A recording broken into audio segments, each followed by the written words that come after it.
வாழ்க்கைனாவே என்ன இருக்கும்? கவலை இருக்கும். கவலை இல்லாத மனுஷன் இருக்கான், அதான் கேட்பாங்க.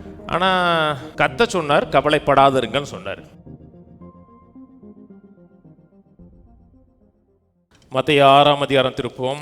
இயேசு பேசின மிகவும் முக்கியமான ஒரு போதனை மத்தேயு 6:25. ஆகையால் எண்ணத்தை உண்போம், எண்ணத்தை குடிப்போம் என்று உங்கள் ஜீவனுக்காகவும், எண்ணத்தை உடுப்போம் என்று உங்கள் சரீரத்திற்காகவும் கவலைப்படாதிருங்கள் என்று உங்களுக்கு சொல்லுகிறேன். ஆகாரத்தை பார்க்கலும் ஜீவனும், உடையை பார்க்கலும் சரீரமும் விசேஷித்தவைகள் அல்லவா? கவலைப்படாதிருங்கள் சொல்கிறாரு.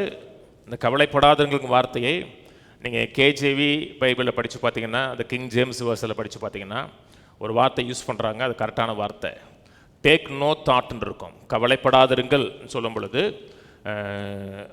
ஒரு எண்ணத்தை எடுக்காதீர்கள். ஒரு எண்ணத்தை எடுக்காதீங்கன்னா கவலைப்படுகிற எண்ணத்தை எடுக்காதீர்கள்ங்கிறார்.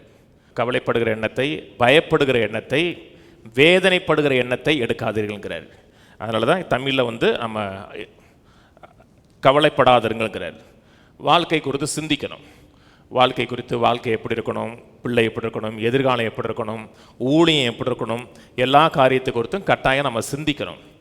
வேதமே சொல்லுகிறது, தரிசனம் இல்லாத இடத்துல ஜனங்கள் கெட்டு போகிறார்கள் இருக்கு. வாழ்க்கை குறித்த ஒரு ப்ராப்பர் விஷன் இருக்கணும். என் வாழ்க்கை இதை நோக்கி தான் போகுது, என் வாழ்க்கையில் இதான் கர்த்தர் செய்ய விரும்புகிறார், இதை நோக்கி தான் நான் பிரயாணம் பண்ணுகிறேன்னு ஒரு சரியான விஷன் இருக்கணும். அதை குறித்து நம்ம சிந்திக்கணும். எதை நோக்கி பிரயாணம் பண்ணுகிறோன்னு சிந்திக்கணும். எந்த சிந்தனையும் இல்லாமல் அப்படியே வாழ்ந்து கொண்டிருக்கக்கூடாது. அந்த வருஷம் என்ன செய்யணும், அடுத்த வருஷம் என்ன செய்யணும், வாழ்க்கையில் தேவன் வைத்திருக்க திட்டங்களை, நோக்கங்களை எவ்வாறு நிறைவேற்றும் சிந்திக்கணும். கட்டாயம் அவசியம். ஆனால் சிந்திச்சு இதை செய்யணும், அதை செய்யணும், பிள்ளைகளுக்கு அதை செய்யணும், குடும்பத்துக்கு அதை செய்யணும், ஊழியத்துக்கு அதை செய்யணும்னு சொல்லிட்டு சிந்திச்சுட்டு அந்த சிந்தனை அடுத்த எல்லை தாண்டி கவலையாக மாறிடக்கூடாது. நிறைய மக்கள் சிந்திக்கிறாங்க, பிள்ளைக்கு என்ன செய்கிறது, குடும்பத்துக்கு என்ன செய்கிறது, தொழிலுக்கு என்ன செய்கிறது சிந்திக்கிறாங்க. அது வர நல்லது. அந்த எல்லையை தாண்டி அடுத்து என்ன போயிடறாங்கன்னா, இது நான் எப்படி செய்ய போகிறேன், இதுக்கு நான் என்ன செய்வதுண்டு அந்த லிமிட்டை தாண்டும் போது என்ன ஆகுதுன்னா அது கவலையாக மாறிடுது.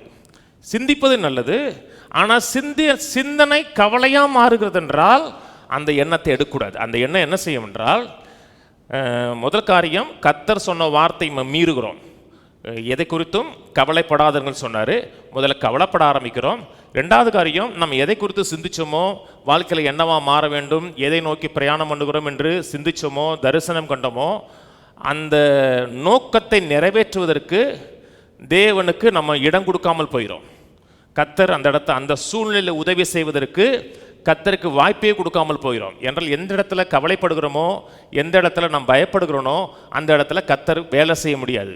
அதனால் நமக்கு விரோதமாக நாமே செயல்பட ஆரம்பிக்கிறோம். அதனால தான் கர்த்தர் சொன்னார், கவலைப்படுகிற எண்ணங்களை எடுக்காதீங்க. எண்ணங்கள் அவசியம், சிந்தைகள் அவசியம். சிந்தைகள் ஒவ்வொரு காலகட்டத்திலையும் அதை குறித்த சிந்தைகள் அவசியம். சிந்தையே இல்லாமல் போகக்கூடாது. வாழ்க்கை குறித்து ஒரு யோசனை இருக்கணும். ஆனால் அந்த யோசனை ரொம்ப டீப்பாக போய் கவலையாக போயிடக்கூடாது. அதனால தான் சொல்கிறார், எண்ணத்தை உண்போம், எண்ணத்தை குடிப்போம் என்று உங்கள் ஜீவனுக்காகவும், எண்ணத்தை உடுப்போம் என்று உங்கள் சரீரத்திற்காகவும் கவலைப்படாதீர்கள் என்று உங்களுக்கு சொல்லுகிறேன். ஆகாரத்தை பார்க்கலும் ஜீவனும், உடையை பார்க்கலும் சரீரமும் விசேஷித்தவைகள் அல்லவா? கர்த்தர் சொல்றார், ஆண்டவர் சொன்னார், நம்மை படைத்த தெய்வம் சொல்லுகிறார், கவலைப்படாதவங்கன்னு சொல்றாரு. ஆனால் இன்னைக்கு மக்கள் இந்த வேத பகுதியெல்லாம் படிக்கிறோம். மத்தேயு 6 மக்கள் மத்தியில் ரொம்ப பிரபலியமான, ஈஸியாக அடிக்கடி படித்த ஒரு வேத பகுதி. ஆனால் மக்கள் இதெல்லாம் படிப்பாங்க. அவனாங்க என்ன நினைக்கிறாங்க, கவலைப்படாமல் வாழ முடியாது. கவலைங்கிறது ஒரு மனிதனுடைய வாழ்க்கையில் பிரிக்க முடியாத ஒன்று. எப்படியும் இந்த நகமும் சதையும் மாதிரி எண்ணெயும் கவலையும் பிரிக்க முடியாது. வாழ்க்கைனாவே என்ன இருக்கும்? கவலை இருக்கும். கவலை இல்லாத மனுஷன் இருக்கான், அதான் கேட்பாங்க. எவையா கவலைப்படலை, எல்லாருமே கவலைப்படுறாங்க அப்படிம்பாங்க. ஆனால் கர்த்தர் சொன்னார், கவலைப்படாதிருங்கன்னு சொன்னார். கர்த்தர் ஒரு காரியத்தை நம்ம பார்த்து சொல்கிறார் என்றால் அது செய்து நிறைவேற்றக்கூடிய ஆற்றல் நம்மகிட்ட இருக்குன்னு அர்த்தம். அவர் நம்மகிட்ட ஒன்று சொல்கிறார் என்றால் நம்மளால் செய்ய முடியாத எந்த ஒரு காரியத்தையும் கர்த்தர் சொல்ல மாட்டார், செய்ய முடியும்.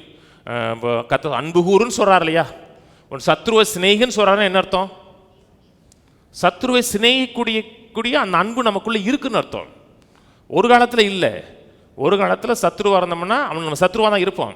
இன்றைக்கி நம்ம சத்ருவை சிநேகிக்கக்கூடிய தேவனுடைய அன்பு இருக்குது. அதனால தான் உன் சத்ருவையும் சிநேகிங்கிறாரு. இப்போ நிறைய மக்கள் கவலைப்படாமல் வாழ முடியாது. ஏன்னா அவங்க தொன்று தொட்டு அவங்க குடும்பமே கவலைப்படுகிற குடும்பமாக இருக்கும். அப்பா கவலைப்படுவார், தாத்தா கவலைப்படுவார், பாட்டி கவலைப்படுவார், வீட்டுக்குள்ளே போனால் எல்லாருமே கவலைப்படுவாங்க. அந்த அந்த குடும்பத்துக்குள்ள 30 வருஷம் 40 வருஷம் இருக்கிற பிள்ளைக்கு என்ன இருக்கும்னா கவலைப்படுகிறது தான் சரின்னு நினைக்கும். உலகத்தில் பக்கத்து வீட்டுக்கு போகும்போது அவனும் கவலைப்படுவான். இப்போ எல்லாருமே கவலைப்படும்போது என்ன நினைப்பான்னா கவலைப்படுகிறது தான் வாழ்க்கை. கவலைப்படாத மனுஷன் யார் இருக்கா? நீங்கள் ஒரு 1/2 மணி நேரம் கவலைப்படுறீங்க ஒரு பிரச்சனை குறித்து, பிள்ளை குறித்து, பொருளாதாரத்தை குறித்து, ஏதோ ஒரு காரியத்தை குறித்து கவலைப்பட்டீங்கன்னா கர்த்தர் வந்து சரிப்பா உனக்கு இருக்க கஷ்டத்துக்கு நீ கொஞ்ச நேரம் கவலைப்பட்டு போ, இதில் என்னப்பா தப்பு இருக்குது அப்படி சொல்ல மாட்டார். கவலைப்படுகிறதே தேவன் பாவம்னு சொல்கிறார். என்ன அவருடைய உண்மைத்தன்மையின் மேலே அவர் மேலே நமக்கு நம்பிக்கை இல்லைன்னு அர்த்தம். கர்த்தர் மன்னிக்கிறார். அதனால் ஆண்டவரே என் பிரச்சனை எவ்வளோ தெரியுமா, நான் எவ்வளோ கஷ்டப்படுறேன் தெரியுமா, அதனால் இந்த பிரச்சனையில் என்னால் கவலைப்படாமல் இருக்க முடியாது, இதை எப்படி நீங்கள் பாவம்னு சொல்லலாம், ஏன் காரியத்தில் நீங்கள் இருந்தால் கூட நீங்கள் கூட கவலைப்படத்தான் செய்வீங்க அப்படின்னு கர்த்தருக்கே நம்ம ஆலோசனை கொடுப்போம். ஆனால் கர்த்தர் கவலைப்படாதருங்கள் சொல்கிறார் என்றால் கவலைப்படாமல் தான் இருக்கணும். கவலைப்படாமல் இருக்கக்கூடிய ஆற்றல் நமக்குள்ளே இருக்கிறது. நம்ம பழைய மனுஷன்ல